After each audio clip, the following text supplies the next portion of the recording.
Pensou que eu estivesse no Rio de Janeiro, né? Não, eu estou na Bolívia, em Cochabamba, aonde eles também têm o Cristo deles aí, ó. É um Cristo imenso e bonito também. Segundo dizem, é o Cristo maior do mundo. Pois é.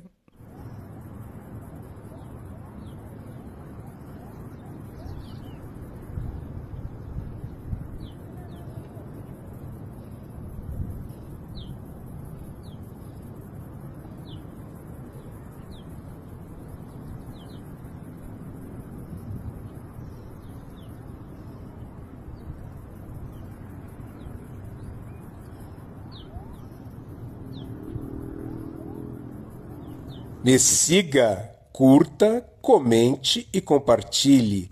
Até mais!